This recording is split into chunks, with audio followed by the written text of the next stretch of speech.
Welcome back to another video. Jazz piano can feel overwhelming, especially if you're just starting out. There's so many things to practice: scales, voicings, improv, learning tunes. How do you fit it all in and balance it? What should you even be focusing on? Well, today I'm going to go over a structured routine that works whether you have just 30 minutes a day or a full hour or more. The routine covers all the essentials, and I'll show you the most common mistakes to avoid with each area so you don't waste time. Before we get into it, I want to make one thing clear. If you're new to jazz, the learning curve is very steep.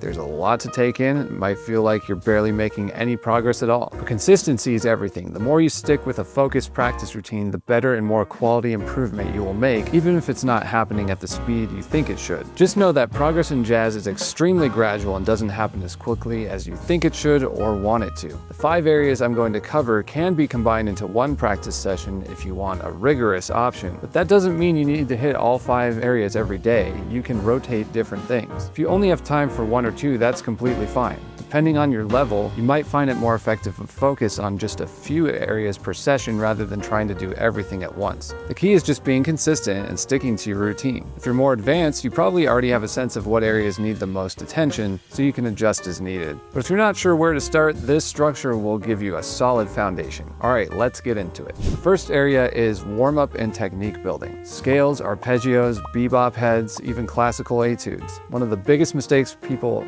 make here is going into autopilot and spending way too much time on this area, or running scales up and down without thinking about articulation, time feel, or feel isn't going to help your playing. Instead, focus on playing with intention. Try swinging your scales, adding accents, and playing with dynamics. Even just 5 focused minutes on technique will make a huge difference. If you have only 30 minutes a day, I would not spend more than 5 minutes on your time in this area. If an hour or more, 10 to 12 minutes is sufficient. The next area is voicings. This is where you work on common chord progressions like 2-5-1s and variations, turnaround progressions, individual chord types, two-handed voicings, root position voicings, shared hands voicings, drop 2 voicings, rootless left-hand voicings. The mistake a lot of players make here is memorizing voicings mechanically without actually using them in context, or not changing up or varying what keys you play them in. You need to play these voicings in real progressions in different keys in a musical way, especially on tunes. If you're working on rootless left-hand voicings, don't just play them in isolation. Try comping along to a backing track or playing them with a metronome in time on a tune. Any voicing you want to practice it in half steps up and down, whole steps up and down, around the circle of fourths, and for sure over tunes. The third area is vocabulary study, transcription, and ear training. This is where you take a short phrase or lick from a recording and learn it in all 12 keys, making slight variations to make it your own. It could be a blues lick, a 2-5 phrase, or a melodic line from any solo. Mistake here is treating this as an intellectual exercise instead of something that needs to be internalized. Not just memorizing a phrase, you're absorbing the rhythm, the articulation, the feel. If you can't sing the phrase or be able to execute it easily in any key, you don't really know it yet. You can practice it over left-hand voicings, taking it through the circle of fourths. Do so at a gradual tempo. The fourth area is vocab integration and improvisation practice. This is where you take that phrase you just learned and actually apply it to your soloing on a tune. If it's a major chord phrase, try using it over every major chord in the tune. A huge mistake here is overusing the phrase exactly as you learned it. If you drop it into a solo the same way every time, it's going to sound stiff and unnatural and forced.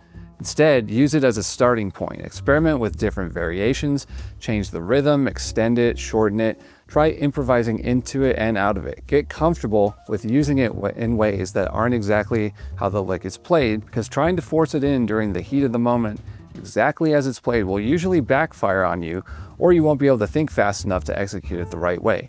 How do I know this? Because I used to do exactly that. The last and most important area, learning tunes. If you only have 30 minutes to practice a day, half your time, or even all of it some days, should be spent on learning and playing tunes. Because at the end of the day, playing tunes is the entire point of all of this. It's how you bring everything together. It's how you apply everything that you've been practicing. When learning a tune, you'll want to approach it from both a solo piano and a group perspective.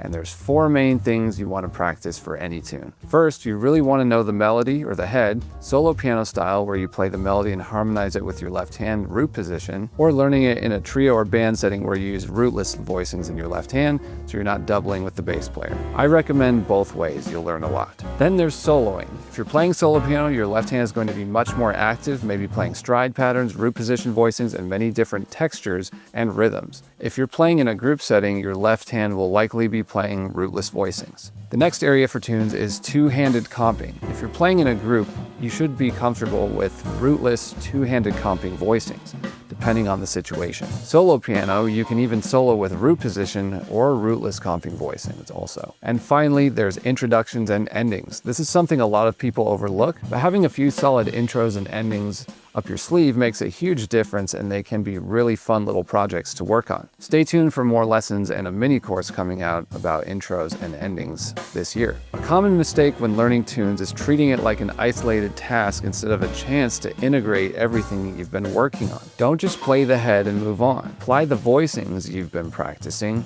incorporate the phrases you've been transcribing, use improv concepts you've been working on. Another trap is only playing the heads and not soloing or improvising on them. You need to spend just as much time, if not more, soloing on the tune using specific left-hand techniques as you do being able to play the head well. So whether you have 30 minutes or 3 hours, this routine will help you get the most out of your practice. If you only have 30 minutes, spend about 5 minutes on technique, 5 on voicing, 5 minutes on vocab, and use the rest of your time on learning and playing tunes. If you have a full hour or more, you can go deeper into each section, but again, at least half your practice time should be spent on tunes, in my opinion. I most definitely recommend timing and setting an alarm for each area of your practice session. That's what's going to give you the most real-world improvement in your playing, and if one of your goals is to take your soloing to the next level, I go into this in way more depth inside my course, Meaningful Melodies, which is launching next week on Monday, April 7th. If this video helps, let me know in the comments. What does your current practice routine look like? Let me know in the comments what areas you find yourself spending too much time on, and what areas you struggle with practicing most. Also, be sure to download the free practice structuring guide where I go over what I just covered in this video and much more in depth.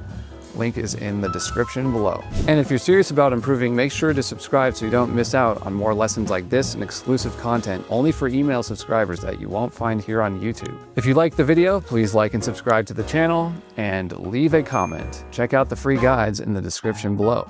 Thanks for watching, and I'll see you in the next video.